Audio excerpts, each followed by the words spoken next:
اعوذ باللہ من الشیطان الرجیم بسم اللہ الرحمن الرحیم للہ ما فی السماوات وما فی الارض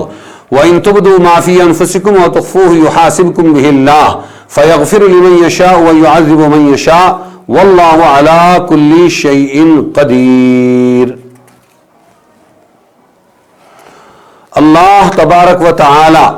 ہی کا ہے جو کچھ آسمانوں میں اور زمین میں ہے، اور اگر ظاہر کرو گے اپنے جی کی بات یا تم چھپاؤ گے اس کو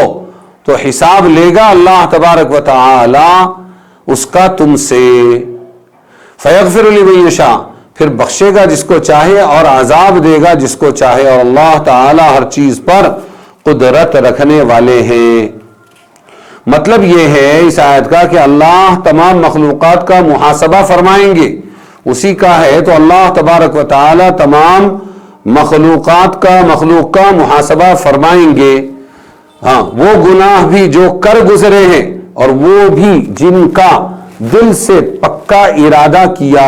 گناہ نہیں کیے، دل سے پکا گناہ کرنے کا ارادہ کیا مگر عمل کی نوبت نہیں آئی، تمام گناہوں کا محاسبہ کریں گے۔ ایک شبہ ہوتا ہے کہ اللہ تبارک و تعالی، حدیث ہے کہ اللہ تعالی نے میری امت کو معاف کر دیا ہے وہ جو ان کے دل میں خیال آیا،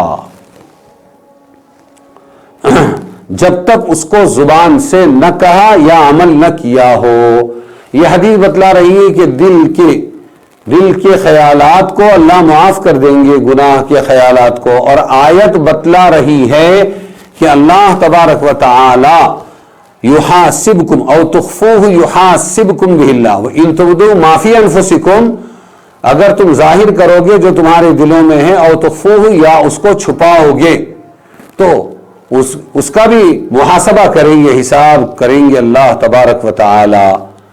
تو آیت تو بتلا رہی ہے کہ حساب لیں گے اللہ تعالیٰ دل کے واردات کا، احوال کا،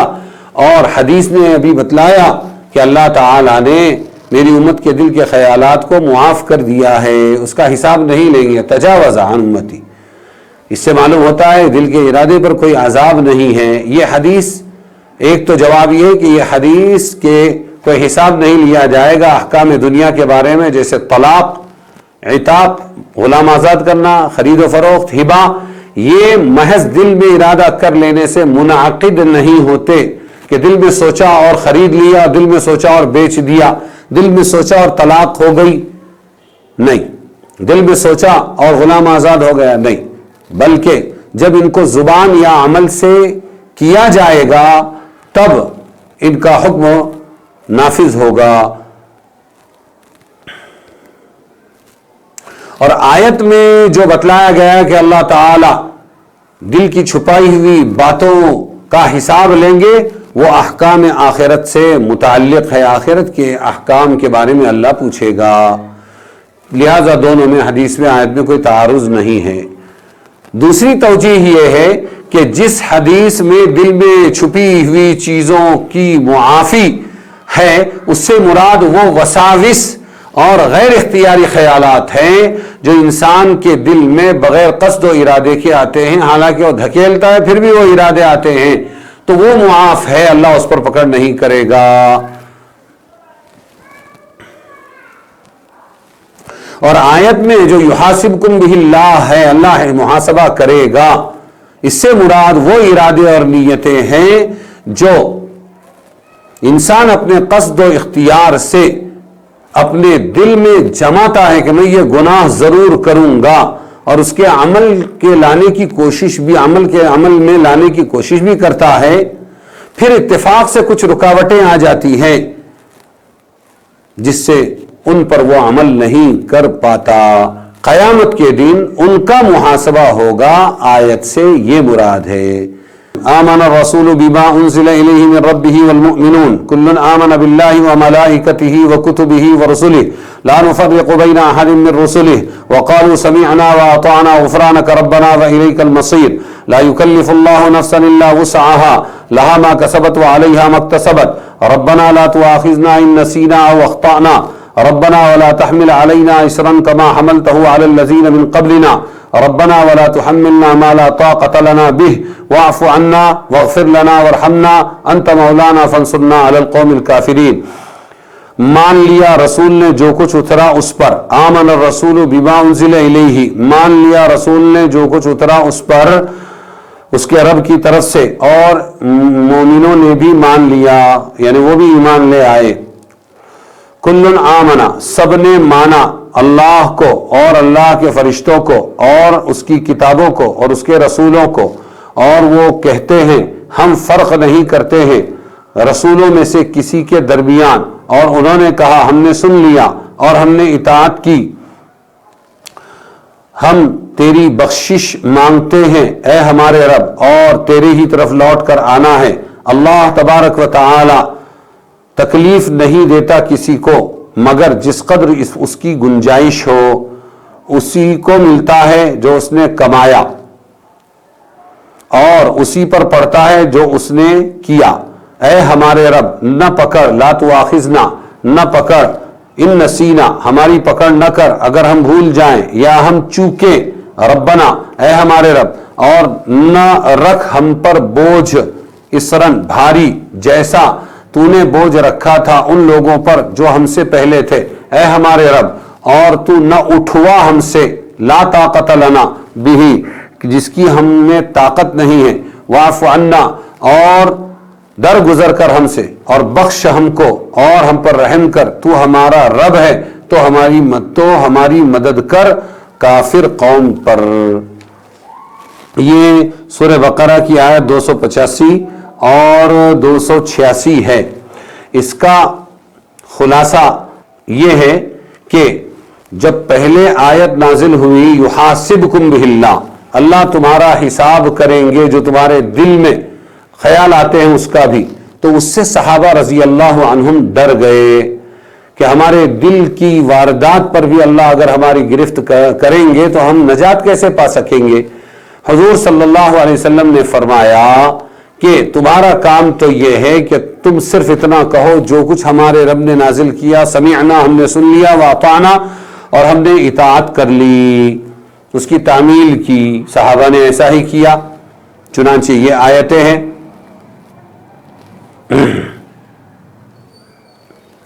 اور پھر اس کے بعد صحابہ نے جب ایسا کیا اس پر یہ آیت نازل ہوئی لا یکلف اللہ نفسا الا وسعها، کہ تم نے تمہارا کام کر دیا، ہماری آیتوں پر تم ایمان لے آئے، اب اس کے بعد تمہارے دل کے ارادے جو بھی ہوں گے اور اس میں کچھ کچے پکے گناہوں کے ارادے ہوں گے اس پر ہم تمہاری پکڑ نہیں کریں گے، اور اگر تم نے ارادہ کر بھی لیا اور گناہ نہیں کیا تو بھی بخشنا ہمارا کام ہے. لہذا اس کے ذریعے اللہ تعالیٰ نے ان آیتوں کے ذریعے تسلی دی. کس کو تسلی دی؟ تسلی دی صحابہ رضی اللہ عنہم کو اور تمام مسلمانوں کو، جس کا حاصل یہ ہے کہ غیر اختیاری وساوس اور خیالات پر مواخذہ نہیں ہوگا. تب جا کر صحابہ رضی اللہ عنہم کو اطمینان ہوا. اب یہ جو آگے کی دو آیتیں ہیں آمن الرسول اور لا یکلف اللہ نفسا،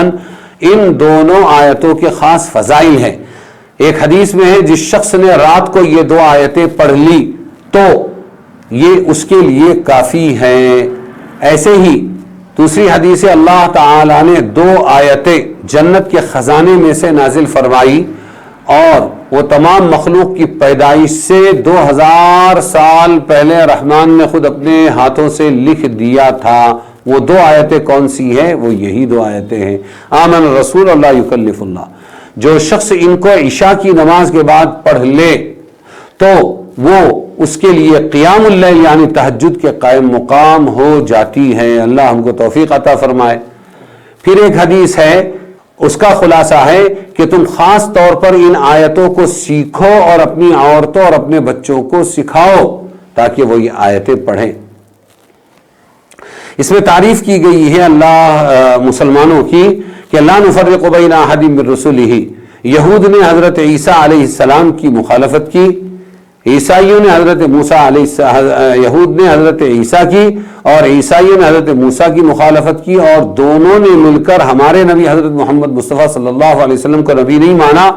لیکن اس امت کی یہ خوبی بتائی گئی ہے، لا نفرق بین احد من رسلہ، ہم ہر نبی کو اس کے اپنے وقت میں وہ نبی تھے، رسول تھے، یہ مانتے ہیں، اور آج حضرت محمد مصطفیٰ صلی اللہ علیہ وسلم کو خاتم الانبیاء مانتے ہیں۔ یہ خوبی اس امت کی ہے کہ یہ امت ہر نبی کی تصدیق کرتی ہے۔ اس پر صحابہ کی تعریف کی، اخیر میں دعا کی تلقین کی گئی، ربنا لا تؤاخذنا ان نسینا، پھر ربنا ولا تحمل علینا، اے اللہ جیسے ہم سے پہلوں پر تو نے بوجھ ڈالا تھا وہ بوجھ ہم پر نہ ڈال۔ اس سے مراد وہ سخت اعمال ہے جو بنی اسرائیل پر عائد تھے، کیا کہ کپڑا ناپاک ہو جائے تو کپڑا پانی سے پاک نہ ہوگا جب تک کہ کپڑے کا وہ حصہ کاٹ کر پھینک نہ دیا جائے یا اتنا حصہ جلا نہ دیا جائے، یہ سخت تھا۔